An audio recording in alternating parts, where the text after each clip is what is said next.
Hello and welcome to Impact the Borough, a podcast from the Greensboro Chamber of Commerce. I'm Brent Christensen, President and CEO of the Greensboro Chamber of Commerce. Each week, a Chamber staff member will sit down with a guest to discuss what we're doing to start and grow businesses, create quality jobs, develop our workforce, and tell the inspiring story of Greensboro to the world. This podcast is brought to you by Truliant Federal Credit Union, a modern, mission-driven financial institution focused on the needs of its members, the businesses it serves, and our community. With 5 locations in Guilford County, including a dedicated commercial lending office at Friendly Center and a highly rated mobile banking app, Truliant makes it their business to help you grow yours. Visit Truliant.org for more information. All right, well, today I'm here with 2 members of our leadership team. We're hosting the final episode of our first season of our podcast. Our first person joining me today is, I know, well known to everyone. That's Tracy Myers, our Executive Vice President of Member Engagement. Welcome, Tracy. Hey, Brent. You're already decorated for the holidays. I love it. Great to see that. Everybody needs some pick-me-up right now, and so it's great to see you all decorated. And then our second is a newer member of our staff, actually the newest member of our staff, Marvin Price. Marvin is our new Executive Vice President for Economic Development. He is joining us, or should I say we stole him from Charlotte. And he's on, Marvin, is this week 3 of your journey with us? Yeah. Great. Well, welcome.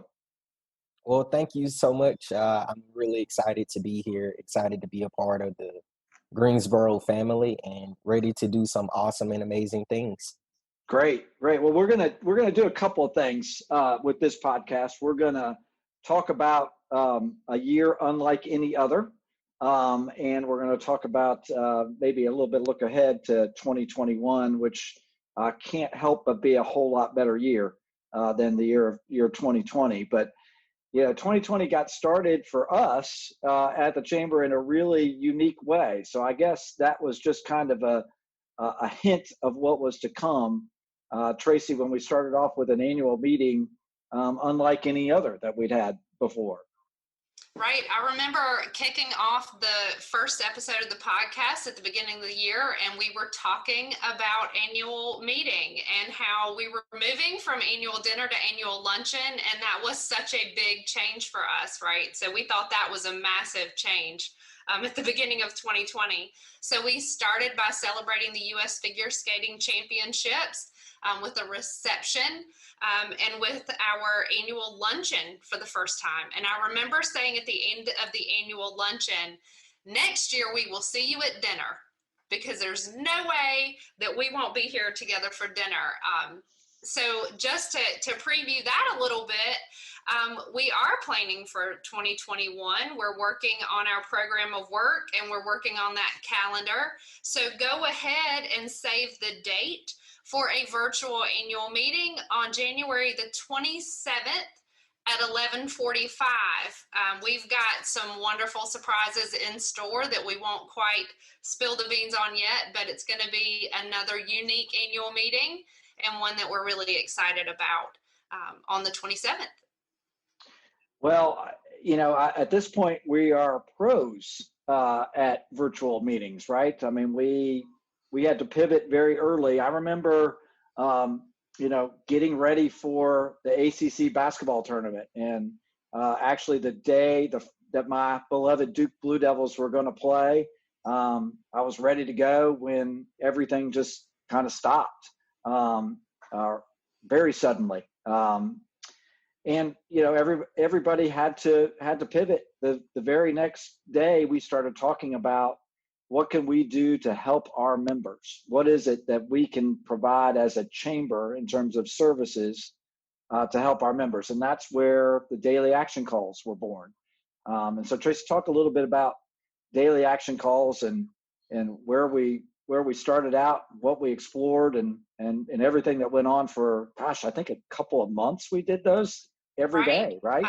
10 weeks. There were 10 weeks of a call every single day. So yeah, I vividly remember standing in the middle of downtown at the Tanger Center, looking at the big screen when the ACC tournament was canceled. And we really did pivot very quickly. One of the first conversations we had was around how do we support the business community and bring them the content and information that they would need. So we all went home and gathered really quickly. Brent had us on daily calls, having conversations around what the members were looking for, what resources they needed, and what connections we had out there to get them the answers to those questions. So we did 10 weeks of daily calls, really designed around bringing the experts to the table, from healthcare to PPP loans, to PPE equipment, to, how to shift to working from home, how to set up your home office. We had some really interesting calls. We had Action Greensboro bringing us live entertainment. We had a virtual Grasshoppers baseball game. There was a lot of really fun and unique pieces to that, but a lot of it was just about having those resources together. So over those 10 weeks, we reached over 5,000 folks, and that's been something that we've brought back at different times. We've incorporated some of those topics into Coffee and Conversation as we've gone through those months, and something that we definitely can bring back if needed. But the daily action calls, we still hear people say, I remember listening to you guys every single day for those 10 weeks. I remember the first call we had, we had an expert from the banking industry on, and his words rang true, I think, the entire time, which was, if you don't have a personal relationship with your banker, you better get one. And you better, if you can't get your banker to call you back, you need to find a new banker. And you better be ready, get all of your paperwork ready, get a handle on what your business looks like now, and prepare yourself. And I think those businesses, and thankfully we were able to bring that sort of programming, those businesses that heard that and got themselves prepared, PPE or PPP, listen to us, we keep interspersing those two. PPP was a relative breeze, right? They knew their banker, they knew how much they needed, they knew they had a handle on, what their revenues had been up to March. They were prepared to take advantage of the relief that was coming their way. And I worry about the businesses who hadn't gotten that kind of preparation ahead of time. And I think what we're seeing in Greensboro is this has been a hard hit to our small businesses, but not nearly as bad as if those businesses hadn't been prepared. I'd love for the chamber to take a lot of that credit, but I also know that we've got some incredible businesses and business owners in this community as well. And we're fortunate and blessed to have that. Right. And, I remember very early on having conversations around, how do we support our membership and how do we support the community as a whole? And I think that is one of the things that I'm the most proud of, was, immediately we started calling every single one of the members. We called all 1,300 members personally to ask, what is it that you need and what resources can we provide? But then on top of that, it was opening those daily action calls to the entire community and being able to have those conversations across our membership, but across the community as a whole, and really focusing on making those connections. We know those businesses, we know those resources, and introducing some of them that maybe had never made a connection and had never met. And so maybe I don't have that relationship with my banker and I don't know exactly what I need to put together. And I know there were times when Deborah Hooper was on the phone with folks saying, I've got the application right in front of me and I'll walk through it with you, and let me get a banker on the phone with you so I can help them make that connection for you. I think those have been the really rewarding moments through the process, where we've learned some of the things that people were looking for, and we were able to make those connections and put those folks in the room together, even virtually. I mean, I think that's the heart of what we do, right? We're the premier business organization in the community, and we have those connections, and it's about putting those relationships in place. Sometimes we're not even part of it. It's just making the connection and being able to step back and see what comes from it. That's right. That's right. And and as we talked about, we had to move all of our programming to virtual, just for everybody's safety. Coffee and Conversation became a virtual event. I know you all were doing and continue to do a lot around membership, right? Since we can't get together and you can't have that networking, you've been doing a lot of virtual networking. And then came August, and we have two events that we love to do in person that are our two big premier events. Thankfully, we've been able to do, as we talked about, annual meeting in person in January, but here comes State of Our Community in August, and we've got to find a way to do this virtually. And I will tell you, Megan Mabry and Holly West, as well as Ainsley Johnston. Ainsley and Megan have their backgrounds in theater, and I thank God every day that we have them on our team, because in terms of production quality, you had to that event had to be of high production quality because of what it means for this community, and they just knocked it out of the park. Absolutely. That event was a long time coming. We were having a conversation, I remember, at my desk in March, the week before the ACC tournament, and said, we may have safety awards and small business awards in jeopardy if this thing hits our community the way that we think that it is. But we were already talking about August. We were already planning out that far. That is an event that gets planned very early in the year. A lot of thought goes into it. And we brainstormed that event through the spring and through the summer with, okay, maybe the tide will change. Maybe we will be able to be in person. And here's plan B. And I remember Ainsley having a plan D. I remember having A, B, C, and D, and going over those plans over and over. What really started to come to the forefront was, we may not know exactly how we're going to put it on, but we know exactly what we need to discuss. And so pretty quickly, we came to the space of public health, education, equity, and economic recovery.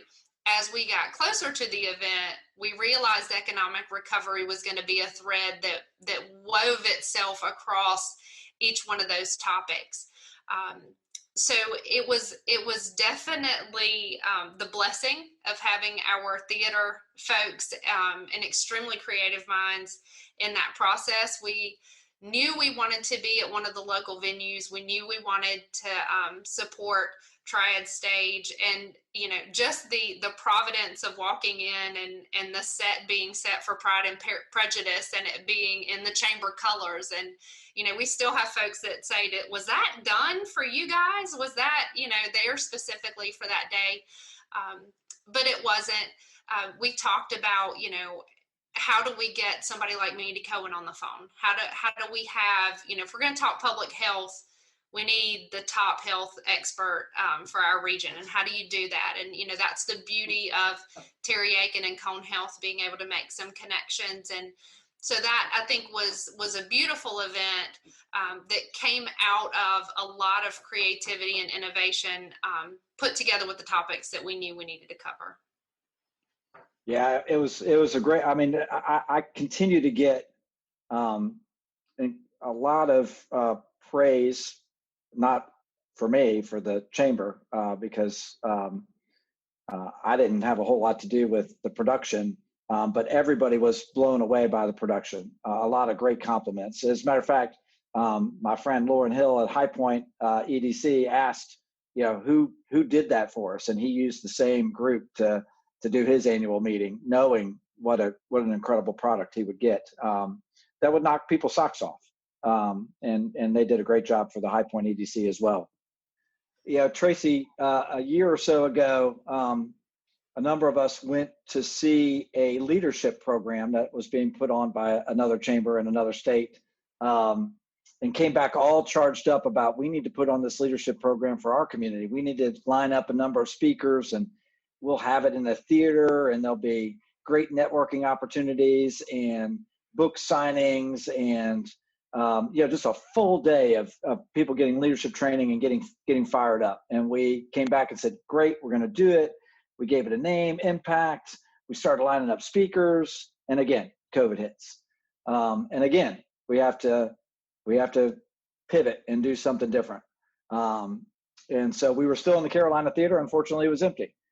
We still had incredible, international expert speakers. Some of them from right here in Greensboro.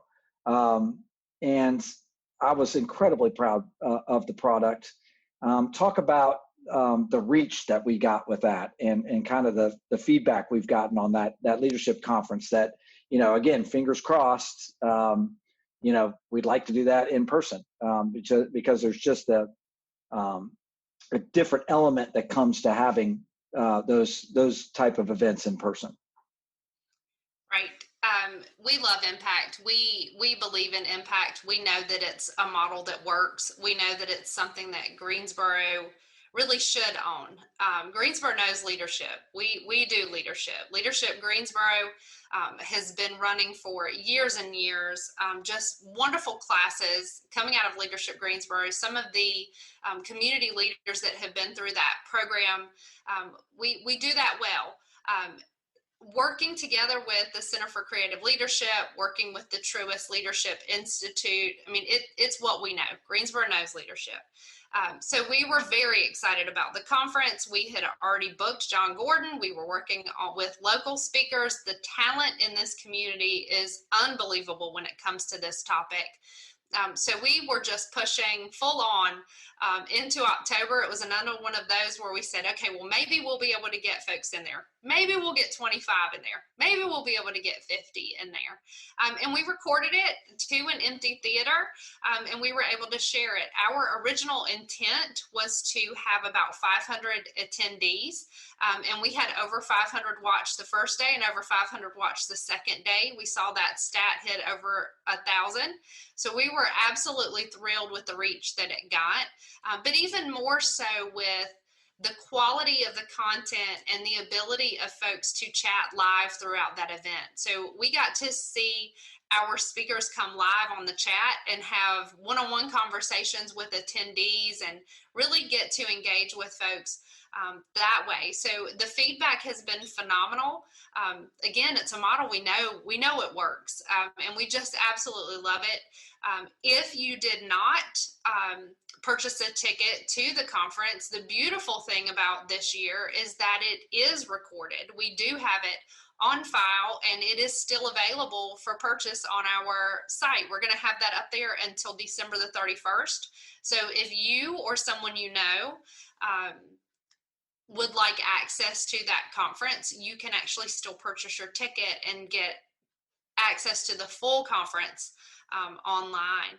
We are already convening our steering committee for 2021. We've got some incredible ideas. We've seen what works. We've seen what we want to add. So we very much hope we will be in person, but we will be back next year in October. Awesome. Well, we'll keep fingers crossed that that will be in person. Through the summer, all of a sudden we were working on a lot of equity issues as well, right? You mentioned we had that as part of our state of our community programming, but we did another event with the help of the library with One City, One Film. Talk a little bit about that and the thought process behind that and what we think we got out of that, which I think is a lot. Right. So with the issues around social justice, that is very near and dear to the Chamber's heart. Other Voices is in, I think it's 28th year this year. And so this is a topic that we cover at least once a year in the community with extensive training. And it's also a conversation that we often have internally as we talk about our core values and about how we approach the community as a whole. So we were immediately looking for ways to get that information out, ways to share that information, ways to make an impact. And the partnership with the library came up. So the library does One City, One Book. every year. And so they choose a book and encourage people all throughout the community to read the book and have conversation and dialogue around that. So out of that was born the idea of One City, One Film. And so the film that was chosen was The Hate U Give. And we had community conversations. We encouraged people and gave them the opportunities to see the film. And then we did a series of community conversations where we discussed the topics. We discussed racial equity. We talked about policing in Greensboro. So we gave everybody a medium to watch this film and kind of process your emotions and then come into these community conversations. And we had elected officials and we had the mayor on those calls. We had facilitators from different organizations kind of all throughout the city. And the whole thinking behind that was, this is something we cover. This is an issue that we work with every single year, but we need to come together as a community and have these conversations. We're not the only people who discuss this. There are several folks across the community who can facilitate these conversations. But we started having those and did a full series of those around One City, One Film. I'm glad that you mentioned other voices. That film is powerful. And I've seen it a number of times now, and I still catch new things every time I watch it.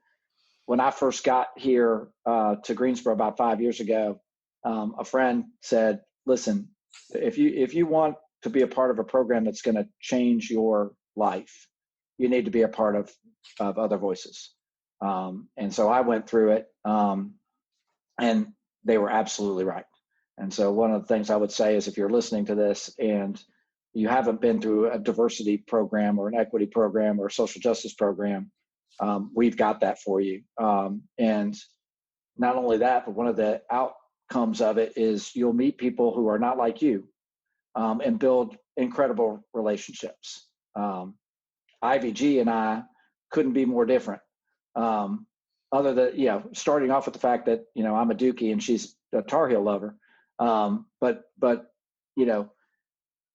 I say that if you looked at, when I say, couldn't be more different, people would look at us and say, those two could never be friends. And we're great friends coming out of that. If they were just to look on the surface, coming out of that program, once you delve in and get to know somebody and get to know somebody's heart and become those friends, those are lasting friends forever. So you get this great training and you get that opportunity to meet some folks who are going to be friends of yours in this community forever. So a great program, but not our only minority or equity program. Talk a little bit about our Minority Business Accelerator, which continues to make progress this year as well. Yes, definitely. So a couple of things. We're in year 28 for Other Voices. So we will be recruiting again next year in the spring for the next class. We are also starting in January a new version of Other Voices, which will be an executive program. So we will be offering a specialty class twice a year for C-suite individuals. So we know that we have a lot of organizations that support the work of Other Voices, and we know that if we can get in the leadership level, that is going to affect community change very quickly. So we are very excited to see that program kick off in January. We also started the expansion of the Minority Business Accelerator. So the Minority Business Accelerator was started in 2017 after an inner city visit to Chattanooga, where we saw their Minority Business Accelerator, and came back and had a task force work on what our model would look like. And so it's designed to take minority business entrepreneurs and give them the tools that they need to become sustainable, scalable, successful businesses. And so 3 years into the program, we're at a little over $4.5 million in new minority business revenue that's been generated through that program. And it's definitely time to see it expand. So we have done a couple of things. We have rebranded the Minority Business Accelerator as Accelerate Greensboro. Wanted to give it a forward motion name. We wanted to add some excitement to that and really give it branding that felt very indicative of the work that's being done there. We are also in recruitment phase and will begin info sessions tomorrow for Scale to Excel. Scale to Excel is a 7-month program provided as a subsidized program from the Chamber of Commerce. So we've actually achieved underwriting to provide this $10,000 program for free to minority businesses in our community. They will receive the 7 months training. They will have marketing training. They will be versed in building a pipeline of support. They will leave our program with a 3-year strategic plan, and we will stay with them for those 3 years to make sure that those things are executed upon and that they are growing in the community as well. Awesome. Before I let you go, let's look a little bit into next year. And you mentioned it a little bit at the beginning of this, but our annual meeting will be upon us before we know. I mean, we're almost at Thanksgiving. Christmas will come through. We'll get into the new year, and we'll be annual meeting, and where we typically would be seated with 800 of our closest friends in Greensboro having dinner. I don't know that we're going to be able to do that at this point. So talk about plans for our annual meeting in January. Right. So annual meeting will be on January the 27th at 11:45. The link is out, and you will be able to get that link through the podcast, but you'll be able to go to our website as well and sign up for annual meeting. And we will have more details about our exciting plans for annual meeting. We will be passing the gavel. We will have a new board chair, Anita Bachman. Coming in at that annual meeting, we have a couple of awards that we will give out, but then we have a very exciting new project that will be shared, and you guys will be able to take advantage of. We have some very creative networking options. So there's a premium ticket option this year that will get you into some exclusive breakout rooms with some exciting guests. So we're looking forward to that. And we're already planning for the whole year. So we are working on our sponsorships. We're working on our events. Everything is planned in person with a backup plan to get us through virtually. So we've become very good at having a couple of options on the table. But we're looking forward to a good year. We know that we're going to be working a lot on economic recovery.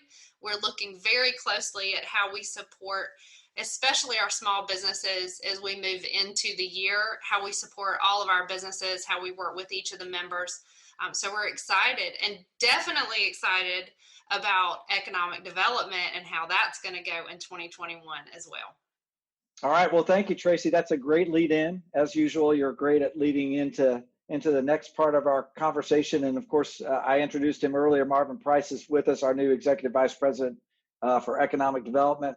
Marvin, welcome. Tell us your initial impressions of Greensboro and why you came here. Other than me being such a great recruiter, what brought you to Greensboro? What did you see? And then, kind of a few weeks in, what has surprised you, I would say? Well, one of the key reasons why I wanted to come to Greensboro is to be the 3rd largest city and the 9th largest state. That's a great opportunity in itself. And to see that my time here thus far, I feel that Greensboro is a sleeping giant. And we've only scratched the surface of what it truly can become. And with the interconnectivity and one of the most slept on factoids that we have about Greensboro in this region, a workforce of over 800,000, that's really impressive. The connectivity with I-85, I-40, an international airport, intermodal system, what more could you ask for as far as community amenities, the low cost of living, the low cost of doing business? I have so many weapons to be competitive with a collaborative business community, with an outstanding city council and a county commission that are pro-business, and something that really has been near and dear to my heart to what I've seen is the willingness to have difficult conversations as well. So knowing all of these things moving forward, I truly think we're on the precipice of doing some amazing things in the Greensboro community. So tell us a little bit about your background. I know, our chairman Derek Ellington is a big Alabama football fan. I know he was a little concerned about your background and your allegiance to Auburn. Those of us with Duke and Carolina ties kind of understand that rivalry, but I know you'll say it's much more intense even than Duke and Carolina. But I know you cut your teeth in economic development in Alabama. Tell us about your experience in economic development, if you would.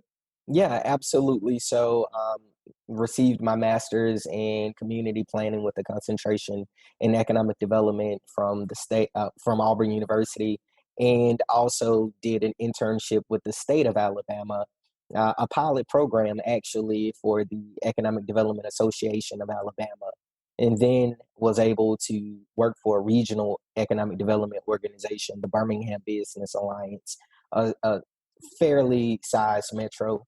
Cut my teeth in the natural gas industry doing industrial and commercial work, but had an opportunity to get back to local economic development with the Charlotte Regional Partnership prior to the merger to becoming the Charlotte Regional Business Alliance, where my last position was the vice president of economic recruitment, where essentially I went after domestic and international companies to get them to grow and expand in the Charlotte market, 11 counties in North Carolina, 4 counties in South Carolina. So my goal is to take all of that information, all of that expertise, and bringing it here to Greensboro and trying to capitalize on all of the amenities and assets that we have in the community. That's great. That's great. What do you love about economic development? What excites you about this job and this profession that you've chosen? Oh my God. I mean, I could go on. This could be a whole nother podcast. But one of the key reasons why I love economic development is because you get to mix your love for community with business, and you actually help to create jobs or to recruit jobs and give people an opportunity to provide for their family in a unique way. And outside of being a doctor, lawyer, teacher, policeman, this is one of the roles where you can truly impact your community for years to come. That's awesome.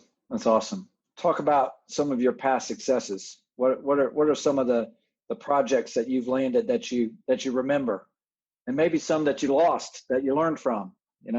Well, one of the first ones that I will talk about is a loss, and that was the Alliance Bernstein deal, being a part of the team on that site visit, working with that company. One of the key takeaways is that a company wants connectivity, they want collaboration, and they want to see things from a perspective that will benefit their employees. Uh, and so being able to talk about teamwork, economic development is a team sport through and through, and consultants want the easiest way to win a deal and to present a community to its clients. From a project win that is near and dear to my heart, I talk about it all the time. It's Delundia Manufacturing in Bessemer City, number one, because it was one of the most difficult projects that I've ever worked on in my life. But also because it was transformative to Bessemer City, North Carolina, and Gaston County. So being able to work on a deal where the client was a little bit tricky and a little bit difficult to work with. However, being able to get that project to come to fruition, working with our partners at the state of North Carolina and the local partners in Gaston County, that was really a team effort in itself. So being able to win that deal and make it happen in a community that needs success, truly, it's by far one of the highlights of my career. Yeah.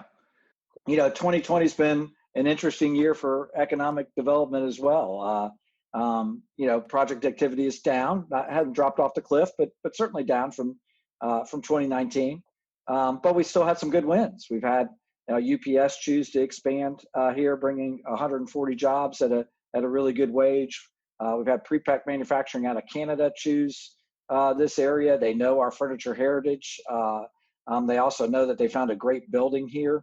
I would say, Marvin, one of the things we probably need to be working on as a region going forward in 2021 is continuing to encourage product development, right? So Prepack chose this area because we had this great spec building that was ready to go, right? They could pour a floor and install their equipment and build some offices inside, and they were away and running. And we love that too, because it means they can start hiring and get employees going very quickly. We just saw that Publix is going to ramp up quicker than we thought and expand into a second warehouse very quickly out in eastern Guilford County, East Greensboro. So there's a lot to be said for being ready with product. Marvin, what are your thoughts on the product that you've seen in Greensboro and Guilford County since you've been here? Well, I think the product is amazing, but I am going to use a phrase that I've heard time and time again in sports. When you stay ready, you don't have to get ready. And one of the beauties of Greensboro being so successful is that some of that industrial space is coming off of the market. However, that's going to leave a hole where clients are looking for speed to market. So if we don't have any spec buildings or cleared sites ready to go or office space ready to go, then that's going to hurt our chances of landing some premier opportunities in the Greensboro market. And I know you've taken up residence in downtown Greensboro, and so you get a chance to see an awful lot that's going on in downtown Greensboro in terms of new office buildings and the like. So talk about opportunities that you might see for downtown Greensboro and office projects and that sort of thing. No, absolutely. As you see in the major markets like the New Yorks and the Chicagos of the world, a lot of companies are having to reevaluate their real estate portfolio. And that gives tier 2 communities an opportunity to really hone in on that spoke and will model.